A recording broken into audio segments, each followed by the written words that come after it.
Fala galera, tudo bem? Na última aula a gente começou a falar sobre as economias desenvolvidas, né, que a gente chamou também de que tem uma industrialização precursora, e eu comecei a falar sobre o Reino Unido, tá? E aí a gente vai dar continuidade então para falar sobre o Reino Unido. Bom, lembrando, na primeira aula a gente falou do Reino Unido sobre o aspecto histórico, de como se formou todo um contexto econômico, social, político para acontecer a primeira revolução no Reino Unido.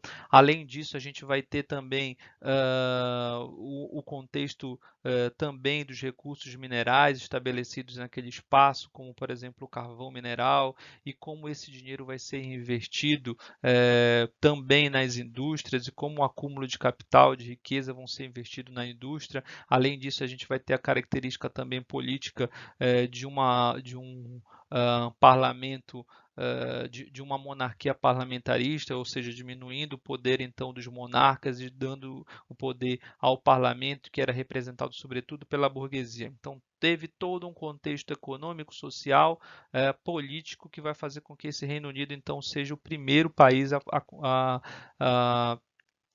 fazer a primeira revolução industrial, a sua revolução industrial, tá? Então teve todos esses fatores. Então agora a gente vai falar um pouco mais sobre o contexto atual, né, do Reino Unido, e falar um pouco sobre como ele acabou perdendo espaço também no mundo, nas economias desenvolvidas. Beleza? Vamos lá.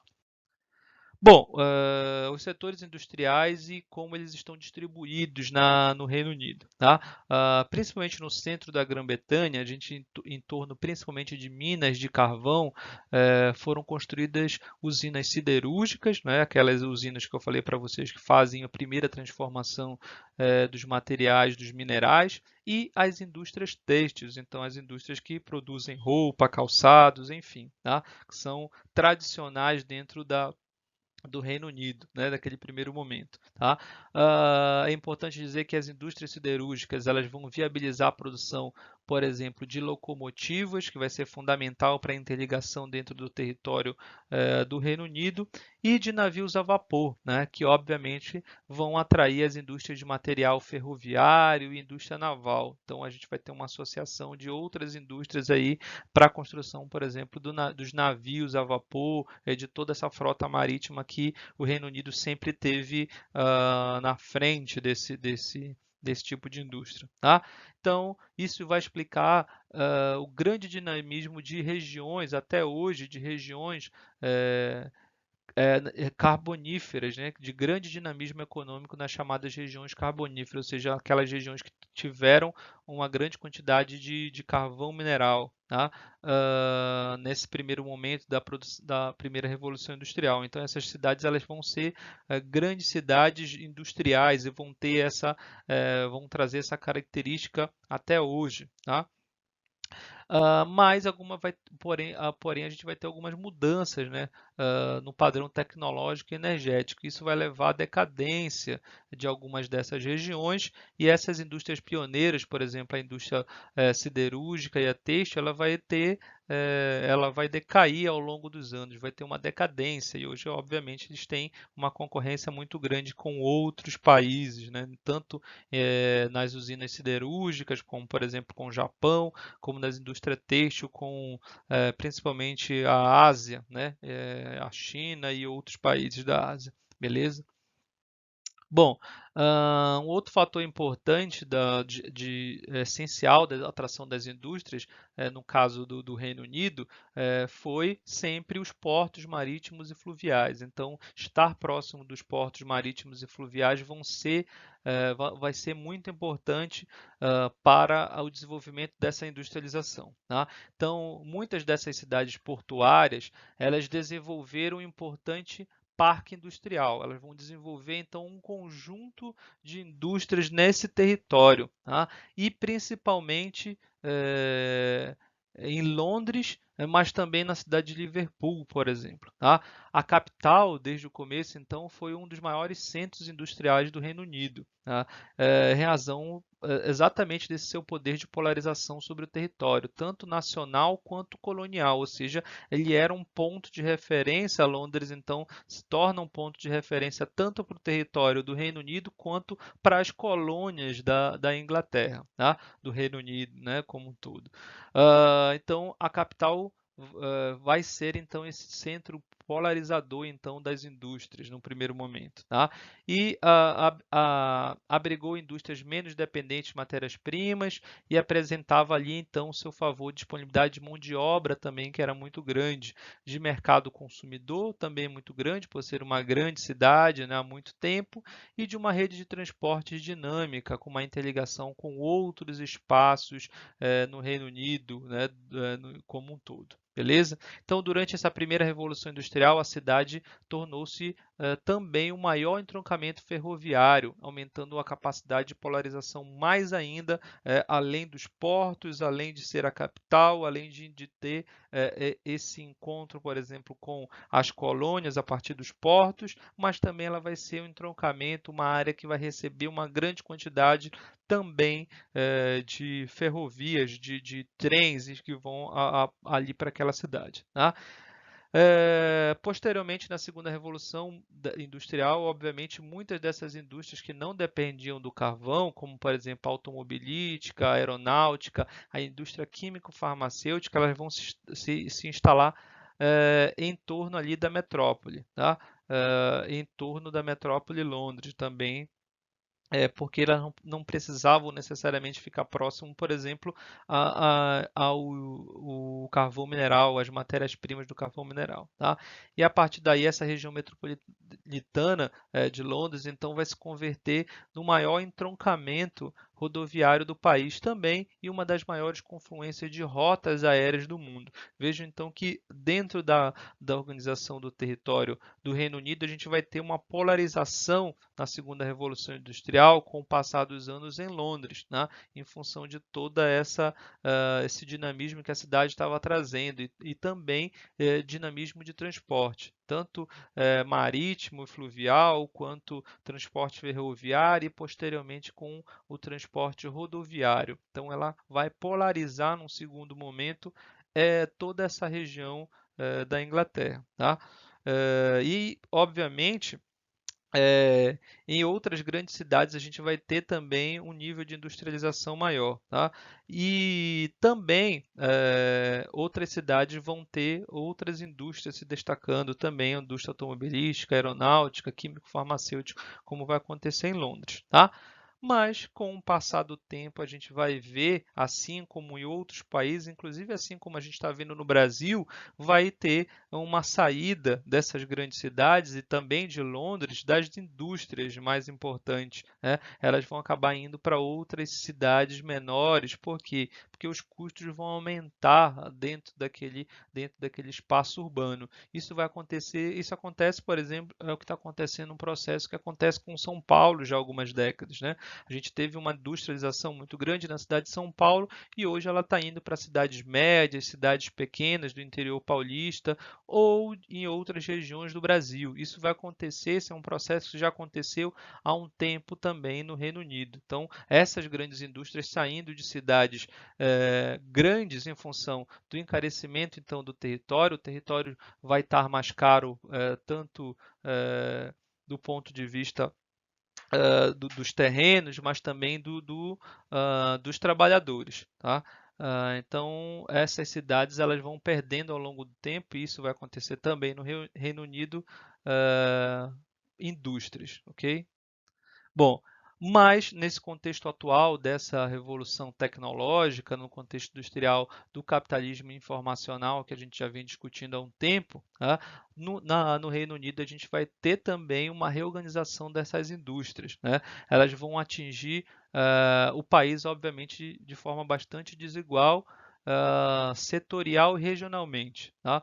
há setores aqui no Reino Unido, então, que vão entrar em decadência, como, por exemplo, a indústria têxtil, que sempre foi tradicional, né? E eu falei ainda há pouco em função também dessa indústria têxtil se transferir para outros países, essa indústria têxtil principalmente acontecia ali no Sudeste Asiático, na China, tá?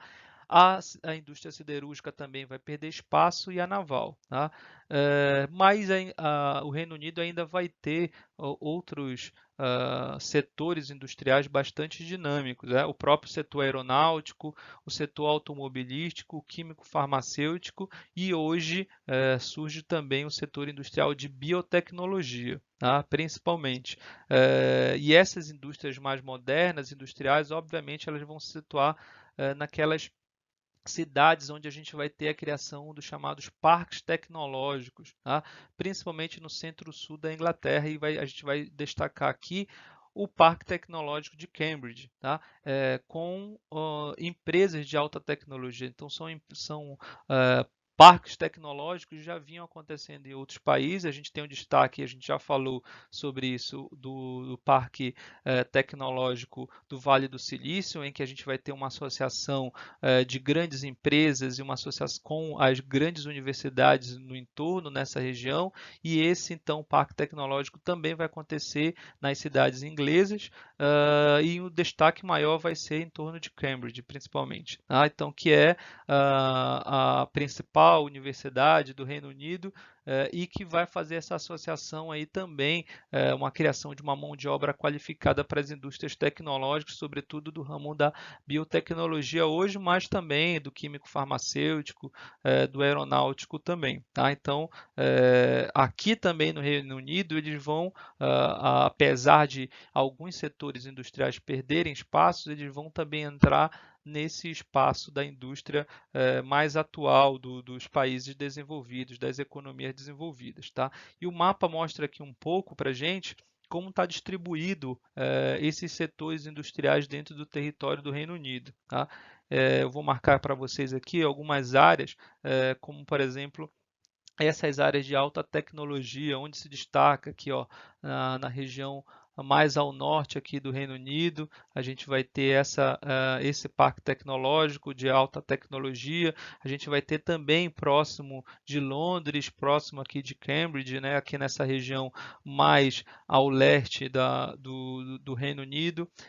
E outras regiões também vão se destacar com outros tipos de indústria. A própria indústria automobilística, próximo aqui a Leeds, a gente vai ter também nessa região aqui de Southampton, aqui uma indústria aeronáutica, aqui no sul do Reino Unido, e outras indústrias, como a indústria siderúrgica, a indústria química, também vão estar espalhadas aqui nesses outros setores do território, tá? E a indústria naval, obviamente, ainda nessas regiões mais portuárias, nessas regiões mais próximas aqui do mar, onde tradicionalmente era uma região portuária, ok? Então, vejam que a gente tem espalhado no território dessa grande potência, então, essas indústrias, esses diferentes tipos de indústria. Obviamente que aqui também mostra o destaque para a indústria aeronáutica, automobilística, químico-farmacêutica e também a de biotecnologia, ok? Antes de terminar de falar então sobre o Reino Unido, a gente precisa dizer que essa potência que foi pioneira então no processo da primeira revolução industrial e continuou na segunda revolução industrial, ela vai começar a perder o poder ao longo do tempo. E vai perder o poder para outras nações que também vão se industrializar. Obviamente que começaram a se industrializar após o Reino Unido, como por exemplo os Estados Unidos, como por exemplo a França, como por exemplo a Alemanha, como por exemplo o Japão. Hoje a gente pode destacar também a China nessa esteira de industrialização, mas a China muito mais recente. Esses outros se destacam muito mais na produção industrial já há um tempo, e aí o Reino Unido foi foi perdendo o seu poder industrial, sobretudo a partir da Segunda Guerra Mundial, que não conseguiu acompanhar o ritmo de desenvolvimento de outras potências, sobretudo os Estados Unidos, o Japão e a Alemanha. Tá? E como consequência, a gente vai ter o Reino Unido perdendo posições, então, no cenário internacional. Tá? Nesse pós-guerra, ele vai começar a perder esse espaço da industrialização para esses outros países. Tá? Olha só o gráfico que mostra aqui, um gráfico que mostra as 6 maiores economias do mundo, de acordo aí com o PIB, no pós-guerra. Vejam aqui que os Estados Unidos vai aumentar então o seu PIB aí nesse pós-guerra, e o Reino Unido vai perder espaço também para outras potências como a França, como a Alemanha, como o Japão, dentro desse crescimento econômico atual. Tá? E principalmente aqui também para a China, isso falando mais recentemente a partir da década de 1990, sobretudo. Tá? E aí a gente vai ter esse espaço perdido então por essa potência industrial, mas como a gente já analisou então nos slides anteriores, essa industrialização ela ainda é pujante e não é à toa que a gente tem ainda o Reino Unido como uma das principais potências econômicas do mundo, tá? Mas não perdeu o seu poderio econômico para outras nações, mas ela ainda permanece entre as principais economias do mundo, beleza? Então é isso, até a próxima.